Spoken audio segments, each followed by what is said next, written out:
been a while since I've recorded anything to share with anyone because it's been the Australian summer here, school holidays. Kids finally got off to school today, which is a bit bittersweet. I do love summer holidays. But something I've been meaning to get to you for a week or two now is just sharing how my summer sketching worked. I had big plans to sketch all summer long in my sketchbook. Didn't really happen. We were in and out of home a lot, lots of road trips. But what did happen is I took my sketchbook on our annual 2-week camping trip. And that's actually often when I find I get my most valuable sketch work in anyway. And that was the case this year again. For the 2 weeks that we were camping out in the forest, I basically filled up almost a whole sketchbook. So I thought it'd be fun to run through with you how I use the sketchbook on holidays. And what I took along and what my purpose was in the sketching that I was doing. So I took one of my eucalyptus sketchbooks. They're available on my website. It's got my own fun illustrations on the front. I like these. I like the format of this. I like the size, the dimensions, and the shape and size of these books. And I like that they're not as precious as some of my other sketchbooks in that the paper's not quite up to the same mixed media, can't handle as much mixed media as my Stillman and Byrne sketchbooks, but it is durable enough that I can use a bit of watercolour on it and I don't have to be too precious about each page. So it really becomes a working sketchbook rather than a sketchbook for finished art pieces. And that tends to be how I use sketchbooks most anyway. So I've got my new sketchbook here just to show you my little pencil pouch. I absolutely love this on my sketchbook. So this comes from Bespoke Press and it just is perfect for slipping in one of my favourite drawing pencils, which is a Blackwing matte pencil. So whenever I'm going anywhere, I can grab this and go, and I know that I've at least got my pencil with me ready to start drawing. So I'll share what I took camping. Sometimes I take a lot of art supplies camping. I kept it very simple this year. I took my sketchbook with the pencil pouch and the Blackwing pencil in there. And then I took this very messy set of watercolour paints from a brand that's reasonably new to me, starts with a K. I didn't love these paints and I'm going to switch back to probably trying to get a Winsor & Newton travel set for next year. But it did the job for my rough sketchbook this year. And what I really found helpful was this water paintbrush. This is a Pentel paintbrush and I just find it quite brilliant, especially for camping sketching. So keep it filled up with water and you can go through quite a few sketchbook sessions. So I don't need to find a pot of water and somewhere to rest it and all of that. I just use this. I don't even bother washing the brush between use. I might do a little bit of doodling on a spare page if I want to run out a strong colour from the brush so I can use a lighter colour again. But really just this and the paint set.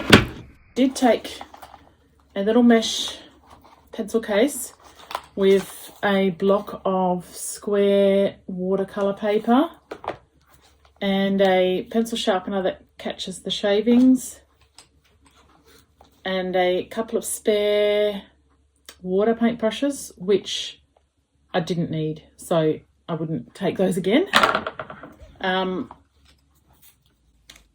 This is a spare eraser. Again, I didn't need that. I did throw in a little tube of Winsor & Newton white gouache because I just like the idea if I need to go over something dark that I've got white opaque paint with me, but I didn't use it. Maybe next year. And I always like to have a colour pencil. I usually pick an orange-red tone. For some reason, some of my drawing just feels best done in colour pencil rather than lead pencil. Sometimes it's because I just like to get the very rough shape of a figure first before I start going with the lead pencil. Sometimes I end up doing the whole drawing in a colour pencil. But yeah, just one. I've ended up with two here, but I just take one pencil with me wherever I go. I actually always have one colour pencil and one blackwing pencil in my handbag wherever I am, because I don't want to be caught without a pencil. So that's basically what I took. The block of watercolour, which I didn't use much, but I do like to have it in case the mood strikes. The colour pencil, pencil sharpener that catches the shavings, the water paintbrush and watercolour set, and the sketchbook with the pencil pouch. That was my camping art supply set. So just to run through the kind of things I use my sketchbook for.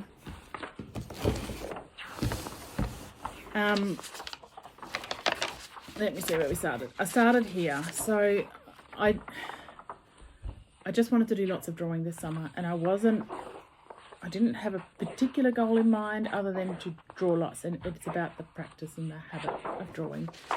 So I started drawing some art supplies for, that came from, I have an illustration idea in my head, and that's around children being creative with art supplies and whatever they can find around the house. So I thought I'll start by drawing some art supplies. I did a lot of drawing leaves and things. So there's various things I'm thinking about. There was just the drawing. There was getting back into drawing people and children. So there's multiple pages where I've just got really rough sketches of children doing different things.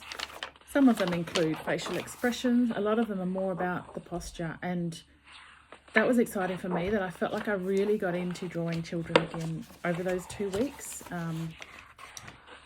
There's quite a few towards the end of the book, and I'll do a run through the whole book to share with you as well. The other thing, here's a lovely spread of some children. So sometimes this is from photos online, like on Pinterest, particularly of clothing brands and like modelling shoots with children. You can get some fun poses to draw from there. I also was thinking about potential quilt ideas for the year. I want to make a number of 80 centimetre by 80 centimetre artworks. So I just want to start thinking about what they might look like. So as I'm doodling in my sketchbook, sometimes I just end up drawing potential quilt designs, and I'll just show you what I did do. I slipped in the back of my sketchbook a couple of square cards that I've previously had printed, and I tucked them in the back of my sketchbook for the summer and just used them as kind of a template for drawing a square box to capture my quilt design in. So there's a whole lot of pages where I'm playing with potential quilt ideas. There, lots and lots, and it was just so nice just to have time to draw, just because I was drawing, and then let those creative ideas really flow. There was no pressure to jump up and actually make the quilt. It was just about the practice of drawing and getting the ideas going. So quilt ideas was something I sketched quite a bit. Who knows which ones will turn into quilts. If I didn't know what to draw, didn't know what I felt like drawing, I would often then do some hand lettering, taking a favourite quote or something I had read online that day or in my book, and just going through the process of drawing each letter by hand. It's actually a skill that's really valuable also in illustration work. And I love the idea of incorporating text into my artworks. So I was playing with some words and things that I might use for that too. And play. So this was playing with the colours in my paint set and just playing with the flow it's just something really lovely about, you know, paint on a paintbrush spread across a page. So this is more about the process than anything. Some pages are about capturing ideas for future projects or just generally. This is all more quilt ideas. I also spent time drawing motifs from the bush to use in future illustration projects. I have some in mind, but we'll see how they take shape. More children, lots of children, more quilt ideas. Spent some time drawing black cockatoos for an art project that I have coming up soon. So that was more, I guess, a more focused drawing where I do have a particular outcome in mind.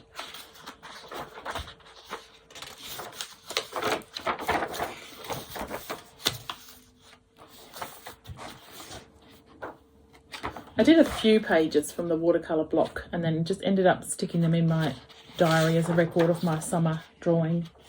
Oh, there's one more to show you. Spent a day or two playing with the idea of bracken fern. I have drawn bushy scenes before and tried to add the bracken, and it's actually one that just evaded me, how the bracken works, the shape of it. Because it's actually one of those really cool things in nature, and I should know this as a maths person, but what's it called, like a fractal or something, where you can draw it from a distance, but when you zoom in then you've got another version of the bracken, and when you zoom in closer you've got the same thing again on an even smaller scale. So when you get caught up in the detail of drawing bracken fern, you can get very lost very quickly. So I did a little exercise just trying to capture the shape and feel of the bracken rather than the actual minuscule details. So it was kind of fun to do that exploration and study as well in my book. That basically covers it. I guess what I loved most of all in this was just the feeling of my pencil on paper and getting the ideas out of my head onto paper in a way that I was actually really happy with, and how it got more and more comfortable as the 2 weeks went on, and just that practice of showing up and drawing. As you can see, most of the pages are just pencil on paper. That works for me because it's more about capturing ideas and generating ideas and just getting those movements happening again. So yeah, pretty excited by that, and also by all the ideas that came out of it. I ended up drawing so many potential quilt ideas,